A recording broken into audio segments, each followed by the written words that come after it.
Welcome and thank you for joining me today. I'm Pavilina Osta and this is The Stand with Pavilina.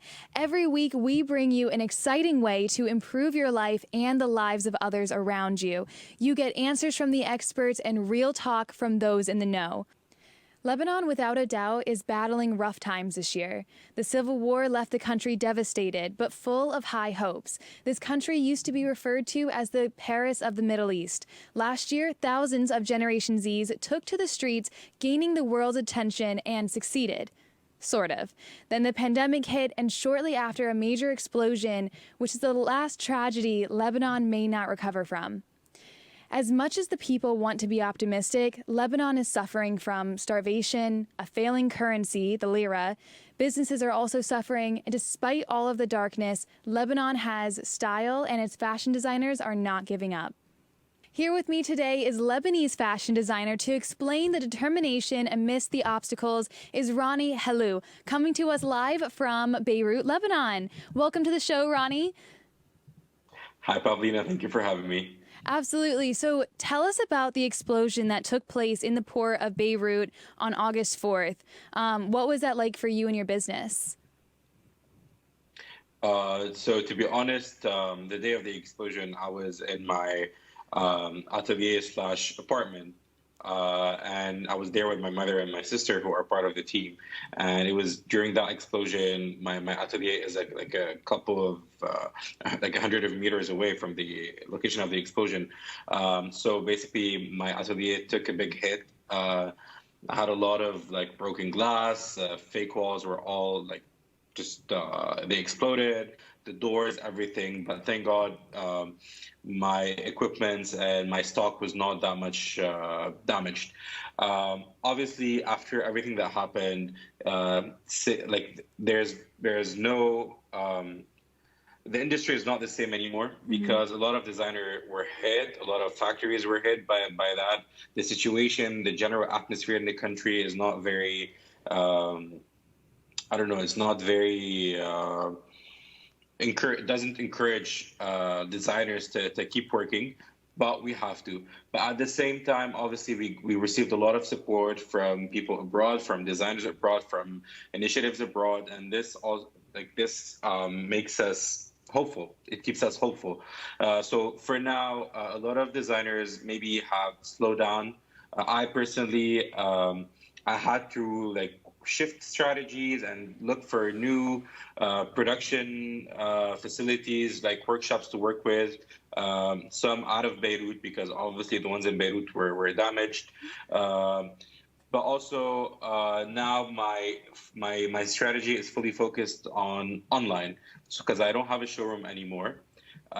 So obviously there's a lot of changes happening. We're still adapting. There's still a lot of new things that change every day. The situation is not that much better, to be honest, in the country.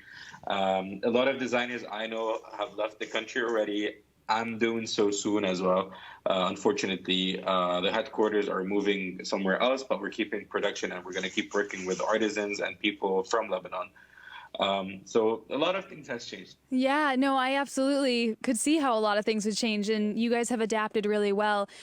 Your clothing line, I have to applaud you, is sustainability, human and animal rights motivating your fashion direction, and I think that's amazing. What are your plans? I know everything is kind of difficult and sort of the same with, the struggles going on in Lebanon, but are you planning on staying in Lebanon, and where do you see your fashion going? Honestly, as I was saying, my family and I are actually moving to Qatar, to Doha, where we have an opportunity there to move there, work there, and move my business there as well. Just to be honest, for safety reasons, we Lebanese people don't feel safe in our country anymore. That's really unfortunate. But at the same time, I've been fighting for everything produced in Lebanon is our motto. Let's say it's something we're fighting for. Local production. We want to keep supporting artisans. We want to keep supporting local workshops. We want to keep supporting suppliers.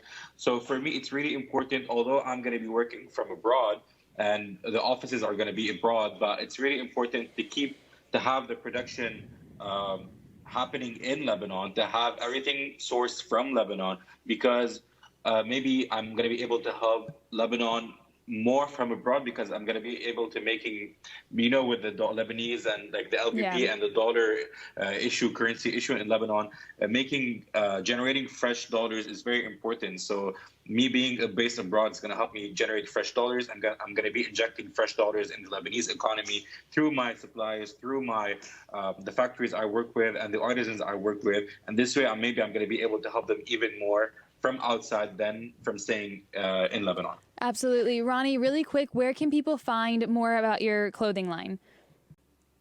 So people can visit our website, www.ronihelou.com, and they can find the latest collection and some previous pieces that we reintroduce every couple of times on discounted prices.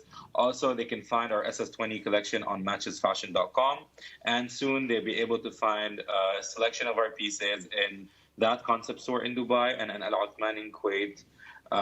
So for people who live in Dubai and who live in Kuwait. Well, best of luck with everything, Ronnie. Stay safe, and thank you so much for coming on The Stand with Pavilina.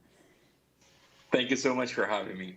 I'd like to thank my guest today, Lebanese fashion designer Roni Helou.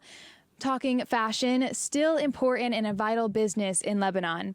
Don't forget to follow us at Bold TV on Instagram and all of my socials, which is at Pavilina Osta.